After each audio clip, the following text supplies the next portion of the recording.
Good Morning Business, le grand entretien.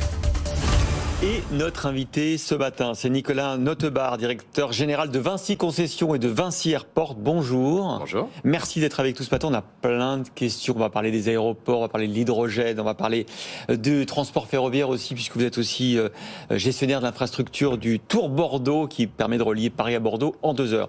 On commence par les aéroports. Est-ce que vous aimez les avions ? On va vous poser la question. On va d'abord écouter Augustin de Romanet, le PDG d'ADP qui vous a précédé. Écoutez-le. Si demain matin, le trafic aérien devait décroître, ça n'est pas une tragédie existentielle pour nous. Je ne me mettrai jamais en travers de ceux qui veulent avoir des comportements plus responsables. Je pense qu'il faut être aussi raisonnable que possible dans ces comportements pour la période de transition qui va durer à peu près 20 ou 30 ans et qui ne doit jamais nous faire oublier que sur le long terme, c'est le transport aérien qui va être le système le moteur de CO2. Est-ce que, comme Augustin de Romanet, Nicolas Notebaert, vous ne mettez pas en travers de ceux qui veulent prendre moins l'avion ? Il n'y a aucun problème à ce que le choix soit individuel. La question collective, c'est comment on diminue les émissions de carbone. L'avion, vous l'avez dit, je crois, Christophe Jacobessine, il y a quelques jours, c'est à peu près la voiture aujourd'hui. Une voiture thermique. C'est ce que nous disent les pilotes d'Air France quand on prend l'avion. Maintenant, il dit vous avez fait 2,7 litres 100, vous avez fait 3 litres 100. Voilà. Donc, par exemple, le pire, c'est de rouler tout seul en voiture pour faire de la longue distance. Ça, faut le proscrire. Ouais. Mais ce qui est important pour réaliser cette transition énergétique, c'est que immédiatement, il y a des solutions pour la voiture. Moi, j'ai la chance de rouler en voiture hybride. Je roule en voiture électrique en ville.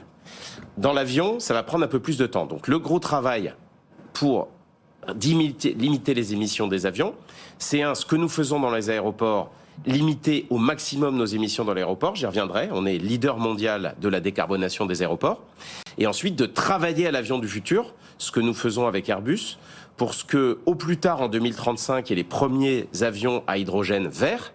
Et avant, il y a ce qu'on appelle les biocarburants durables, c'est-à-dire de mélanger du kérosène avec des déchets, par exemple des huiles usagées, ce qu'on a fait depuis l'an dernier à Clermont-Ferrand. Voilà, donc toutes ces transitions de la motorisation et des carburants qu'on utilise vont permettre progressivement de décarboner l'aviation. Mais d'ici là, il faut réduire toutes les émissions partout, et notamment dans les aéroports. Et d'ici là, est-ce qu'on met au point un avion à hydrogène ?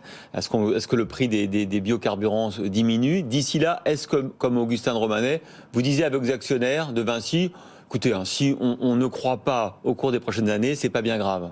Nous, on suivra la demande. Nous, on accueille des compagnies aériennes, des passagers dans le monde entier. Et la situation géographique des pays est très différente. Vous l'avez dit tout à l'heure, on opère une ligne à grande vitesse entre Paris et Bordeaux. Entre Paris et Bordeaux, il y a une solution de grande vitesse en 2 heures. Donc bien évidemment, avant même l'interdiction du Bordeaux-Orly, les passagers avaient massivement migré sur le train. Quand vous avez, à l'inverse, des pays où la population augmente beaucoup, où le niveau de vie augmente beaucoup, la plupart de ces pays disent « attention ». Vous avez consommé du carbone au cours des années passées. Nous, on est en plein développement. Et l'un des enjeux de notre développement dans ces pays, c'est justement de les pousser eux aussi à la décarbonation de leurs infrastructures en profitant un petit peu de notre vision et de notre histoire. Donc, imaginez que simplement dans un seul pays, on va régler les émissions, non. À l'échelle mondiale, il faut décarboner le transport et c'est notre mission, notre œuvre principale chez Vinci. Justement, vous avez 70 aéroports, 8 au Brésil, 3 au Japon par exemple, en France, Lyon, Saint-Nazaire, Nantes, l'Atlantique, Rennes. Est-ce qu'on met en place la même politique de sobriété à Salvador de Bahia qu'à Osaka ? Ben oui, c'est ça la magie de notre politique et de cette industrie. Les aéroports, ils se ressemblent. Vous connaissez les procédures de sécurité, de sûreté, de navigation aérienne. Mais nous, notre vocation chez Vinci, c'est d'exporter entre les différentes plateformes de notre réseau les bonnes pratiques. Et la magie, c'est que ça marche. Je vais vous prendre l'exemple du Brésil, dont parfois on conteste à juste titre certaines des politiques. En matière aéroportuaire, ils nous ont retenus depuis 5 ans comme le meilleur aéroport écologique du Brésil, à Salvador de Bahia. Donc ça veut dire qu'on peut exporter un certain nombre de pratiques de décarbonation. Mais qu'est-ce qui est bien alors ? Alors, on a installé des panneaux photovoltaïques pour produire de l'énergie verte sur l'aéroport. On traite complètement l'eau de l'aéroport. On met 0 déchet en décharge. Il n'y a plus aucun pesticide. Il n'y a plus aucune ampoule électrique. On met ce qu'on appelle des LED. Et enfin, on optimise la température. On a tous vécu cette expérience où on est trop climatisé quand il fait chaud ou trop chauffé quand il fait froid. Hier, dans le cadre de notre plan de sobriété énergétique chez Vinci, on a décidé que cet hiver, dans les endroits un peu froids, on ne chaufferait pas les aérogares à plus de 17 degrés. Ah, il faut mettre un pull quand on vient chez vous. Quand on prend l'avion, je fais confiance à nos passagers. On a souvent un petit manteau. Et je sais que nos passagers, quand ils prennent l'avion, ils sont aussi soucieux de la planète. Et donc, ils vont comprendre ce petit effort. Et donc, du coup, le gouvernement a demandé aux entreprises de faire un effort, de baisser leur consommation de 10%. Vous avez annoncé 15 hier. Tout à fait. Oui, comment vous allez faire Alors, Xavier Huillard, notre président directeur général, l'a annoncé hier. Vinci, c'est un grand groupe français qui a des installations industrielles et aussi des concessions. Donc, on va faire 15%. Comment on va faire ? On remplace toute l'électricité par des LED, je l'ai dit. On va réduire les températures, 19 degrés dans les bureaux, c'est le minimum possible en France, et 17 degrés dans les aérogares. Mais là encore, notre modèle mondial va être intéressant, puisque hier, dans le cadre de notre journée de l'environnement, j'échangeais avec nos aéroports du monde entier, et on a décidé conjointement de regarder si on peut faire pareil, 17 degrés quand il fait un peu froid, pas chauffer ces grandes aérogares, et de ne pas climatiser quand la température extérieure elle est de 26 degrés ou moins. Comment se porte le trafic aérien justement ? Vous avez à peu près 255 millions de passagers, c'était le chiffre 2019.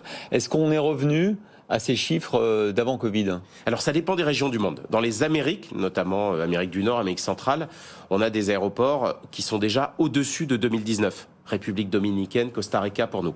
L'Europe a eu un trafic très tonique cet été, ce qui prouve que la demande de voyage, la demande de liberté, après autant de confinement, est très importante. Un pays comme le Portugal, où nous opérons tous les aéroports, on a atteint à peu près le trafic de 2019. D'accord. Et puis l'Asie est en retard. L'Asie est en retard pour plein de raisons. Beaucoup de pays asiatiques sont restés fermés et la Chine notamment est fermée. Mais je vous annonce une bonne nouvelle. Ce matin, le Premier ministre japonais, par exemple, vient de décider d'ouvrir le pays le 11 octobre prochain. Donc ça change.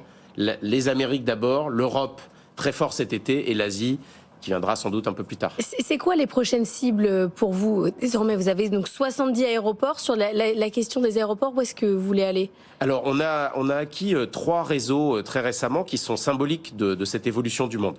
13 aéroports au Mexique. C'est un pays dont le trafic, c'est un grand pays dont le trafic intérieur est dynamique, mais aussi des relations avec les États-Unis. Et vous savez que les États-Unis vont sans doute replacer une partie de leur industrie de la Chine vers le Mexique, pour des raisons géopolitiques.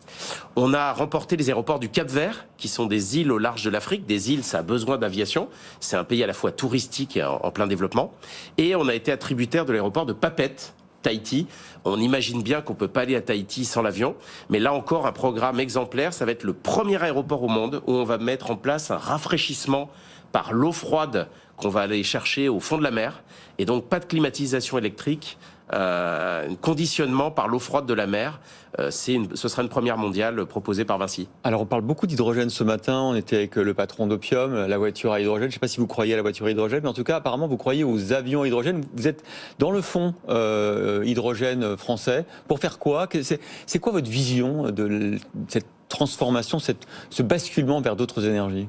Alors, comme vous l'avez signalé, l'important c'est l'énergie. C'est pas le voyage, c'est pas la mobilité. Notre besoin de déplacement, il changera pas. Comme notre besoin de logement, de nourriture. Ce qu'il faut, c'est changer l'énergie pour se déplacer. L'électricité, quand elle est décarbonée, c'est une bonne solution. Mais ça ne marche pas pour de la très longue distance en avion. Donc c'est pour ça qu'Airbus, en tant qu'avionneur, dit « Nous, on travaille sur l'avion à hydrogène à 2035, mais on est leur partenaire pour changer les infrastructures parce qu'on faudra produire de l'hydrogène vert sur les aéroports. C'est ce qu'on va faire à Lyon. Mais on est aussi actionnaire et fondateur, avec Total et l'Air Liquide, du plus grand fonds mondial d'hydrogène vert, initiative française, parce que l'hydrogène, ça va se développer partout. Dans le ferroviaire non électrifié, pour remplacer le diesel, pour les poids lourds, sans doute un peu plus prometteur que pour les véhicules. Mais ça vous ne croyez pas au Opium qu'on a reçu alors ? Tous les modes de transport vont être touchés. Les voitures, les bus, les poids lourds et aussi les avions. Et c'est très prometteur. Simplement, dans l'avion, ce sera de l'hydrogène liquide. Ouais. Et comment vous faites pour produire de l'hydrogène vert dans les aéroports ? On a vu hier qu'on pouvait faire de l'hydrogène vert grâce aux éoliennes, notamment le offshore. Comment vous allez produire de l'hydrogène vert dans les aéroports ? C'est très simple. On utilise toute la surface disponible dans les aéroports en mettant des panneaux photovoltaïques. Et à Lyon-Saint-Exupéry, en France, on a lancé notre plus important projet de tous les aéroports français, là, récemment. Mais on en a ouvert cet été à Faro, où il y a beaucoup de soleil au Portugal, à Belgrade, à Salvador de Bahia, en République dominicaine. Donc on peut, sur les aéroports, mettre beaucoup de panneaux solaires et ça va nous permettre de produire de l'énergie verte. Avec des petites centrales à hydrogène où vous allez casser les molécules d'eau pour faire, avec l'électricité renouvelable, de l'hydrogène. Tout à fait. Avec un électrolyseur, on produit de l'hydrogène, gazeux pour les transports terrestres et liquide pour les avions. Un micro-mot pour finir du dossier Notre-Dame-des-Landes, c'est fini, on n'en parle plus. Vous étiez dans ce dossier, c'est derrière nous? C'est plus du tout d'actualité dans le sens où aujourd'hui il y a eu un nouvel appel d'offres qui est en cours. On ne commande pas ce type de dossier puisque c'est des procédures. J'ai parlé de celles qui sont attribuées, je ne parle pas évidemment des procédures qui sont en cours. Et ADP, la privatisation, c'est un regret toujours? Pareil, il n'y a pas de regret. Soit il y a des procédures et on avance, soit il n'y en a pas. Aujourd'hui, il n'y en a pas. Et comme je l'ai dit, on a de quoi s'occuper. On a 70 aéroports. On est le premier opérateur privé mondial. Et il n'y a pas de plus beau challenge en ce moment, notamment pour les jeunes, que de décarboner la mobilité. Préserver la mobilité tout en réduisant les émissions. On est leader dans cette activité, c'est une grande fierté. C'est un appel au CV ce matin de Nicolas Notebaert, directeur général de Vinci Concessions et Vinci Airport. Il va